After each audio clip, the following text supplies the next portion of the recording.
So in following that on, I did all the paperwork that I was supposed to do myself.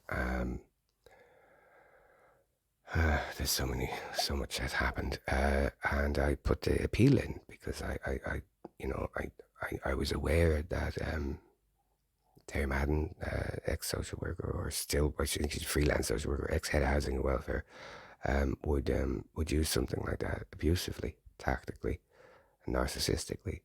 And really, all I wanted was my paperwork and to make sure that there was no way possible that when I left, that there was no way possible for her to get back into my life. And that was exactly what I'd been warned by my psychiatrist. I needed to find a way to get completely remove her from my life in a way that was safe and complete, so no loose strings. I was destitute, relying on handouts and the homeless services, soup kitchens, food kitchens.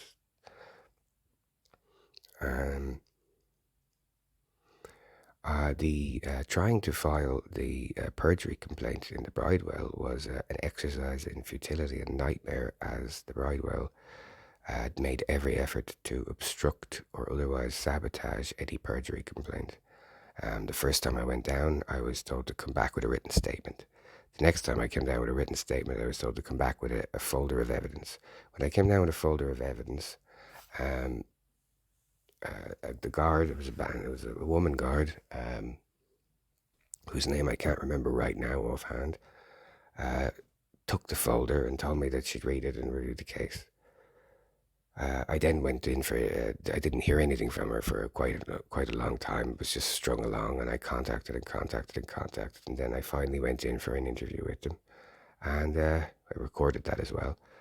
I basically realised, as they were telling me they wouldn't be following up on a perjury complaint, that they hadn't looked at the folder of evidence they'd requested at all. So the Bridewell basically were following on from Kevin Street in weaponising child abuse, because they were made aware that I had a GSOC complaint, and obstructing any access to protections under the law for me that I should be able to access.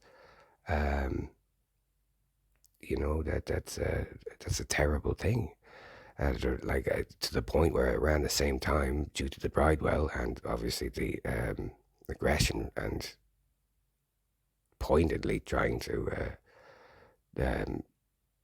mess me up from Kevin Street, I got mugged, and I couldn't report my mugging to Kevin Street properly. They refused. They weaponized that, and they made it abusive.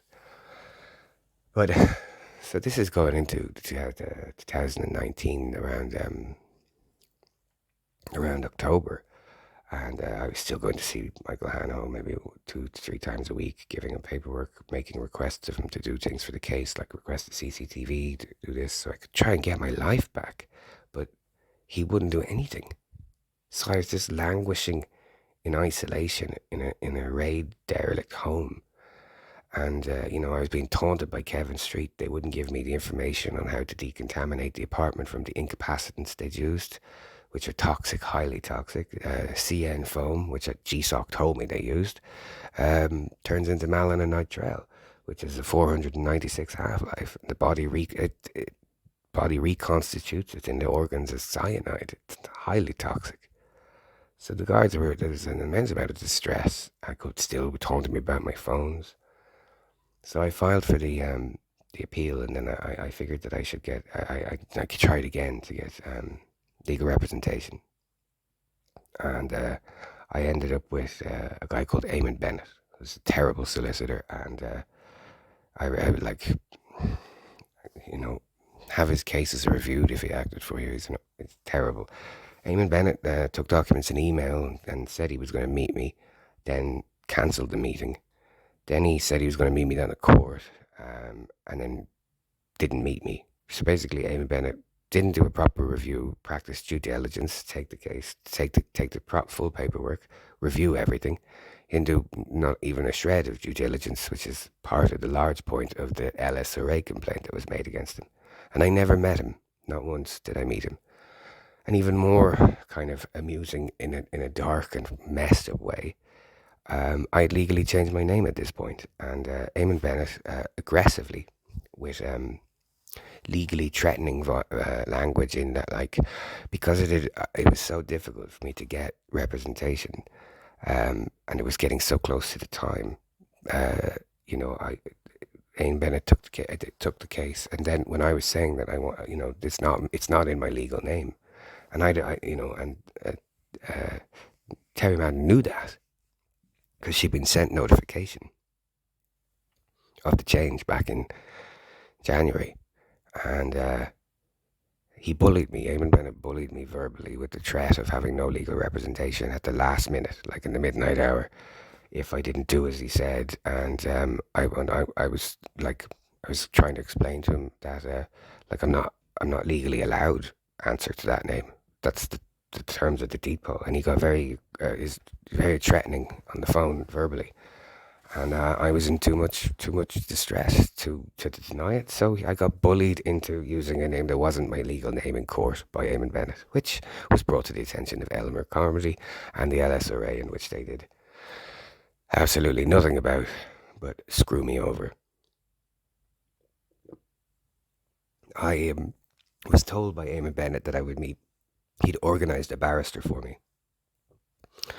I'd been At that period of time, I'd been drinking in a bar behind the forecourts. I think it's called O'Neill's. It's the Irish music bar. They do a really good lunch. It's nice and quiet, and you can imagine my surprise when I arrived to meet the barrister who was supposed to be representing me, to find out that it was one of the two women barristers that I used to see sitting beside me in that bar behind the forecourts, having lunch, chatting away about their cases. The other woman being Jennifer Cuffe. Uh, Also at this time, I had sold the lion's share of my synthesizers and drum machines to Ian Murray of Wildcat Inc. And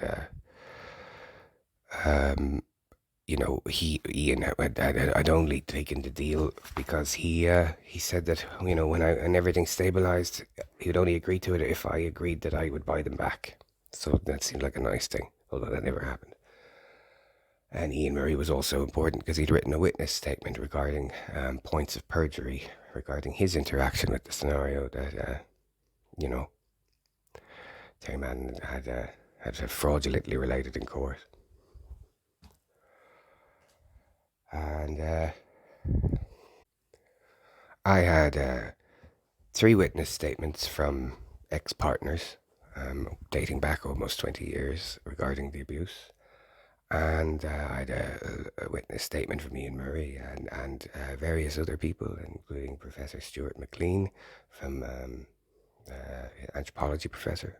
And but I no one would come to court to be a witness. That was the 3 ex-partners were out of the country, and other people were scared. And one person told me that they were afraid of what Terry Madden would do to them. So I used the money. There's a reason I sold the synthesizers, to fly an old friend over from America called Karen Atanasio as a witness. And so I'd gone to great expense to fly this witness over for the Circuit Court appeal before Judge Rosemary Horgan. And I gave I had a very carefully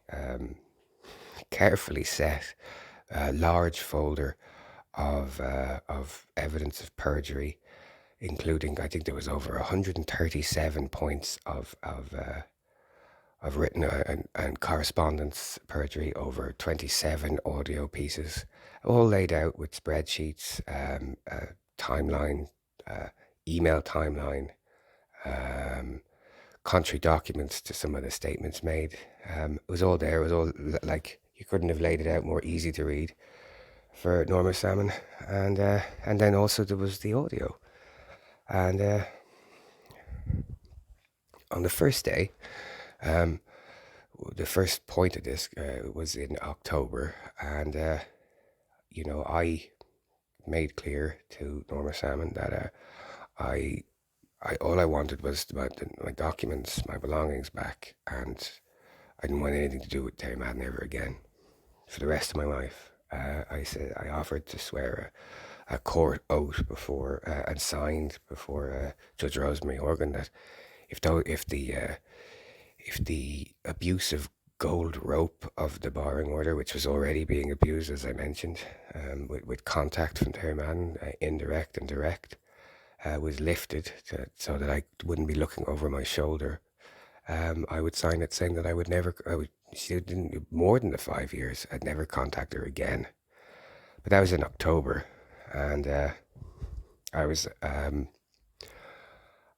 the offer that came back was Terry Madden offered to reduce it to only to 3 years on the provision that I be back in Helsinki on the 1st of January, which she was quite aware that was impossible for me. Partially because that October, some persons unknown reported me to Finland for international benefit fraud falsely.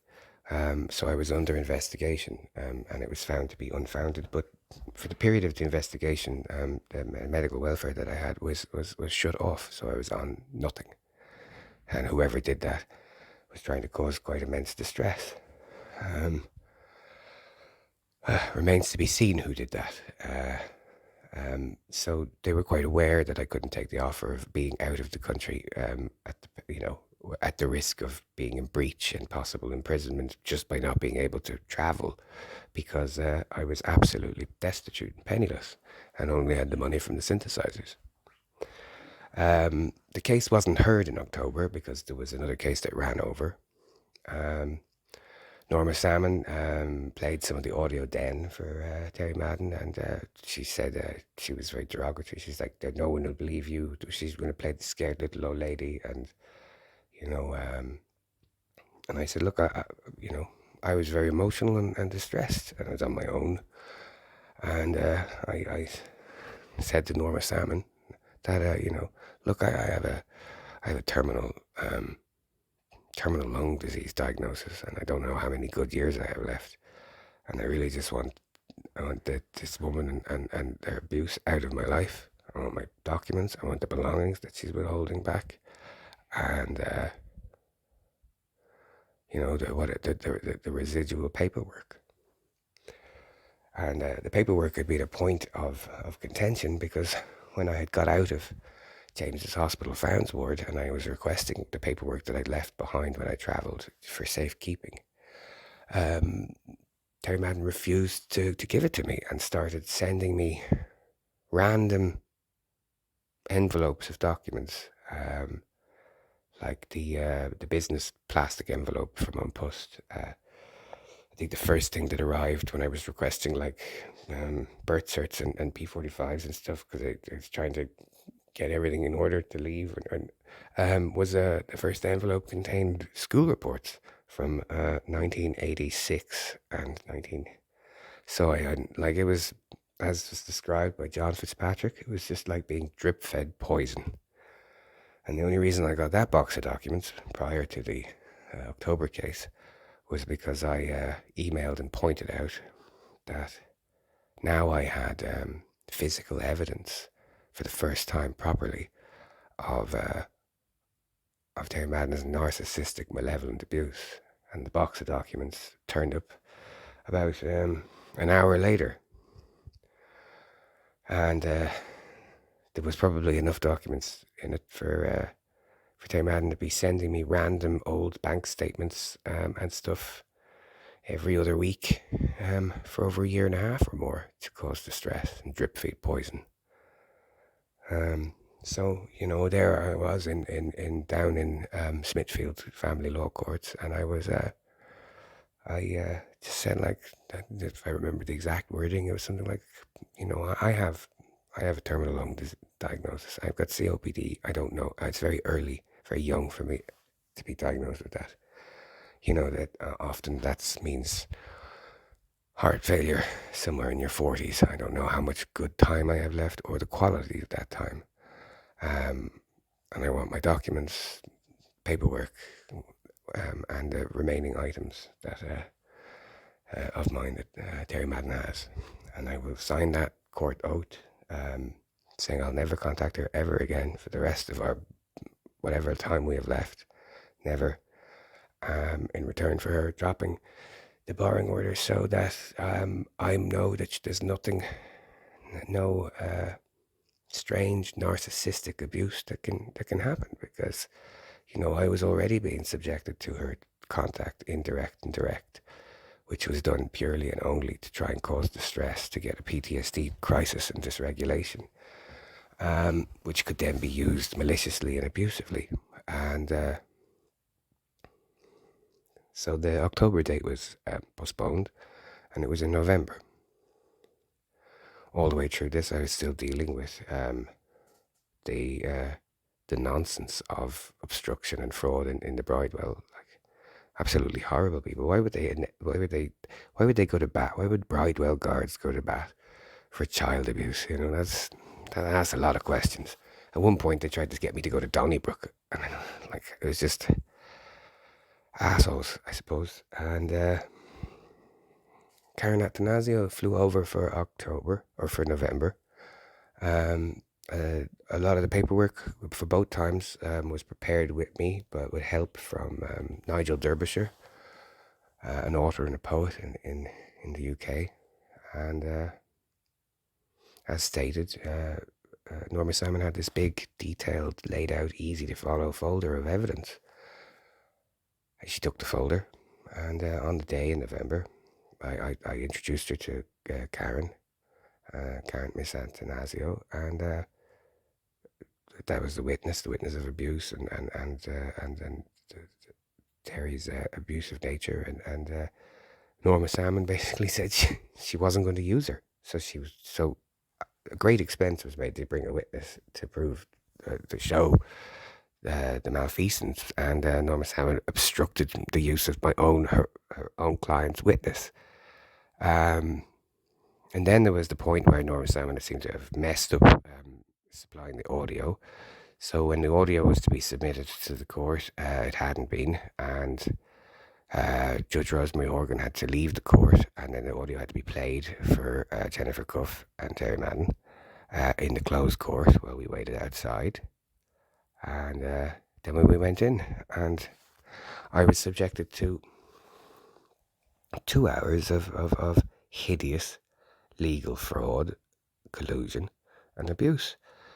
And it was done very tellingly, because Terry Madden took the stand first, and Jennifer Cuffe immediately led Terry Madden into a line of questioning and answering that basically was directly contradictory to the audio that I had that I supplied as evidence. And that was regarding Terry Madden being a narcissist. I mean, one of the audio recordings is Terry Madden admitting that she's a narcissist and that she gaslights.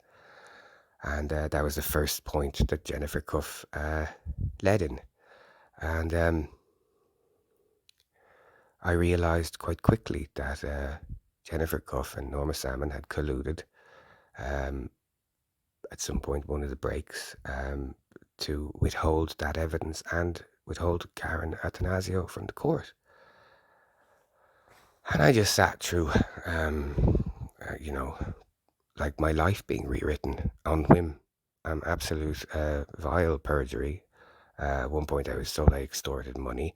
When and I was whispering at Norma Sammon when this was being said, because there was bank drafts of when I got the injury settlement from my attempted blinding and murder, and I transferred around €2,000 of that had been somehow manipulated into transferring money I desperately needed. So there was all of that, and then there was the lies about my mental health. Then there was lies about contact with family, events in Finland. It was just wall-to-wall perjury, and the whole way through, Norma Sammon had that folder, and she knew, and I told her what was in it. Allegedly, she'd read it, and then it was my turn to take the stand, and At one point, though, it was funny. I was in this strange, like Norma Sammon acting basically for me, but not acting for me, acting against me. So I had two barristers against me, Norma Sammon and Jennifer Cuffe, in response to just some gentle questioning by Norma Sammon. Terry Madden dropped the mask for a moment and rounded on Norma Sammon, and she had to be walked back. And I actually saw Judge Rosemary Horgan, who looked like she was doing Sudoku. She looked up and raised her eyebrows and looked back down. So Terry Madden was allowed to do whatever she wanted. It was even to the point where at the beginning, when she was just taken the oath and sworn in, she was asked, was she known to the court? Had she attended the court before? Had she been in that court before? And Terry Madden said no. And again, Judge Rosemary Horgan looked up at big, huge, like wide eyes, and then shook her head and tutted to herself, because she knows Terry Madden. They all know her. Part of her job as a freelance and as a social worker is heavily involved in family law, fostering and placement and abuse cases. So it was perjury from the get go. When it was my turn to take the stand, I didn't have any medication, so I had to ask Judge Horgan if it was okay if I had a notepad, and that was okay. And I pointed out that if they were going to block, at the very least, Karen Attanasio from being in the court as emotional support, then no, I really needed that, as I had no medication. So they, like I don't know whether I don't know what Jennifer Cuffe was on that she seemed to forget that, like, because it happened like 2 minutes before, but within about 2 minutes of questioning by Jennifer Cuffe. And I was, kind of half doodling, noting so that I didn't lose point in the ADHD. Jennifer Cuffe started the first round of shouting at me in the court, and shout, "How dare you? Are you taking notes? Do you have a notepad in there? How dare you?" Blah, blah. And I had to go like, "You were here." I asked Judge Rosemary Horgan. I asked her, and Judge Horgan spent most of her time looking like with her, like, not paying attention. It's like she dialed in, or she wasn't even really there. This is funny because at that point she was the president of the court, and I had to go like, "Judge, I did," and it was remarked that I had, and that I had been given permission, and that I was disabled, and I pointed that out to Jennifer Cuffe, so she backed down a little bit. But the questioning was incredibly aggressive, and with bouts of Jennifer Cuffe shouting at me and Norma Sammon doing nothing. Points of perjury that would later arise with and of false instruments produced. The only point of child abuse that was dealt with in the court was I was asked, I think by Norma Sammon, did I think I was abused as a child? I said yes, and it's been admitted, and furthermore, I intend to make a historic abuse complaint. That's the only thing. Contrary to later legal documents, it wasn't dealt with and dismissed in the court, because that's just a wholesale lie. But then at a certain point, I had Jennifer Cuffe roaring at me, and roaring at me about being entitled and born with a silver spoon, and actually full-scale roaring, shouting, completely unprofessional. According to Karen Attanasio, the other barristers that were outside in the lobby all ganged around the door and were mumbling, repeating Terry Madden's name as I was being shouted at about being ungrateful and lying about abuse. And at a certain point, Jennifer Cuffe brought up Andrew Madden, and I pointed out that I believed now that I had been involved in legal fraud, and that I had a property fraud, and that I had evidence of that. And Jennifer Cuffe stopped talking very quickly, and everything ended like that when that got brought up, because she'd opened a tin of worms with other older legal professionals that she doing a favour for that she shouldn't have. And now it was a point of court, digital audio recording, and I'd said it under oath too. And when I got outside, Norma Sammon was like, "Well, you can always put it for a judicial review," because I'd lost. And and again there was claims that Judge John B. O'Leary had ordered me to take anger management classes. That never happened. It's not representative in the DAR. The bit where Judge John B. O'Leary does taunt me about not having legal representation, that Judge John B. O'Leary has actually actively blocked me from getting when I asked for time. That's in the DAR because I have that DAR, and there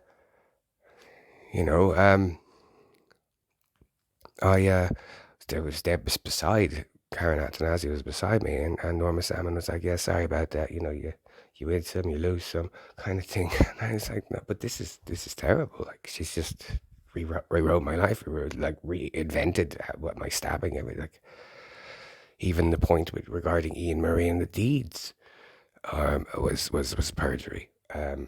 But Norma Sammon came up and she handed me this bit of the folder, which was now, like, you could see she'd kind of gone through it and put it all back sloppily.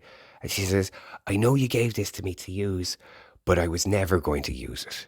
I was only going to wave it around to scare them. I was never going to use it." And I was like, what the hell? That's actual evidence, actual real evidence.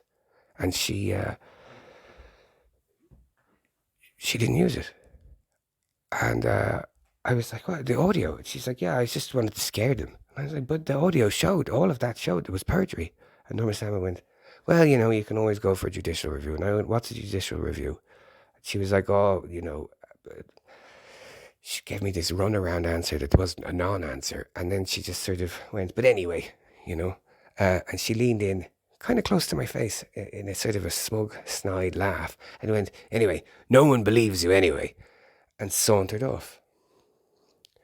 So I contacted Eamonn Bennett then, who I'd never met, and I said that I wanted to appeal that and put a judicial review in because of the negligence, or like because it wasn't done right.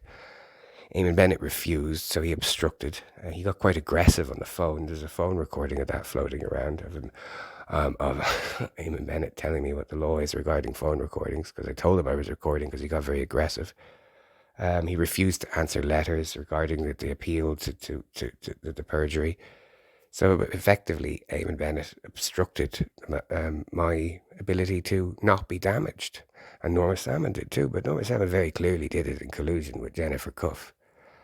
And so that's, I went back to Michael Hanahoe and I told him what had happened. I told him about the shouting, the roaring shouting, and the people in the hallway, the barristers, and the perjury, and Norma Sammon's negligence or incompetence or just straight up malfeasant collusion fraud.